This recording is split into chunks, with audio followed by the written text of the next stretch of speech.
اعوذ باللہ من الشیطان الرجیم بسم اللہ الرحمن الرحیم۔ پیارے بچوں السلام علیکم۔ جماعت پانچویں مضمون اردو۔ بچوں موضوع ہے ہمارا لداخ سے ایک خط۔ تو بچوں کل ہم نے اس کا سوال نمبر 4 کیا، خالی جگہیں بھری۔ تو آج ہم دیکھیں گے سوال نمبر 5 کریں گے ہم صحیح جواب پر ٹک کا نشان لگائیے، یعنی کہ جو جواب صحیح ہوگا اس پر ہمیں اس طرح ٹک کا نشان لگانا ہے۔ یہاں اس کا پہلا جو سوال ہے وہ ہے پارٹ ہے بدھ دھرم کی عبادت گاہوں کو کہتے ہیں۔ تو بچوں نیچے اس کے 3 جواب دیے گئے ہیں، اب جو صحیح ہوگا ہمیں اس کو ٹک کرنا ہے۔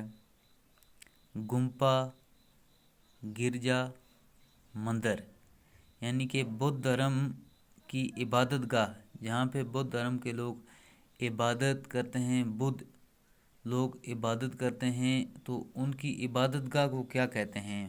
گمپا کہتے ہیں، گرجا کہتے ہیں یا مندر کہتے ہیں؟ تو بچوں ان کی عبادت گاہ کو گمپا کہتے ہیں، بدھ دھرم کی عبادت گاہوں کو گمپا کہتے ہیں، تو ہم اسے ٹک کریں گے، یہ اس کا صحیح جواب ہے۔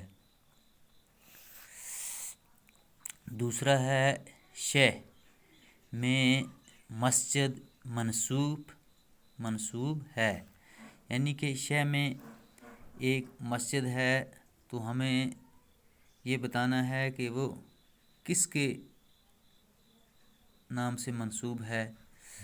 پہلا ہے حضرت مخدوم حمزہ رحمۃ اللہ علیہ کشمیری کے ساتھ، دوسرا ہے حضرت شاہ ہمدان رحمۃ اللہ علیہ کے ساتھ، تیسرا ہے حضرت نور الدین ریشی رحمۃ اللہ علیہ کے ساتھ۔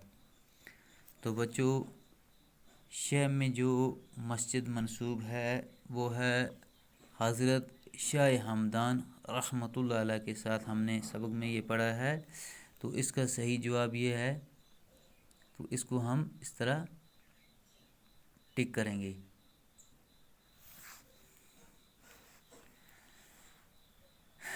بچوں اس کا تیسرا پارٹ ہے لداخ کے گمپوں کے کل سلسلے ہیں، یہاں پہ دیا گیا ہے 5، 7، 10۔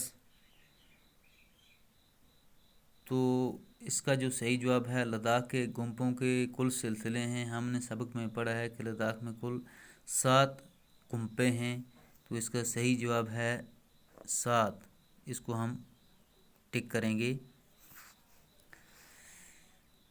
چوتھا پارٹ ہے بچوں اس کا تھنکا کیا ہے۔ پہلا دیا گیا ہے جھنڈا ہے، دوسرا اشتہار ہے، تیسرا تصویر ہے۔ تو بچوں ہم نے سبق میں یہ پڑھا ہے تھنکا جواب ہو گیا ہے تصویر ہے، تو اس کا صحیح جواب ہے یہ تصویر، تو اس کو ہم ٹک کریں گے۔ تو بچوں آپ اپنی کتاب کا پیج نمبر 81 یعنی کہ صفحہ نمبر 81 نکالیں گے، اس پر یہ دیکھیں گے اور اس طرح ان کو اپنی کتاب سے کاپی پر نوٹ کریں گے، صحیح جواب جو ہے اس کا وہ نوٹ کریں گے آپ۔ جو آج کے لیے اتنا ہی کافی ہے۔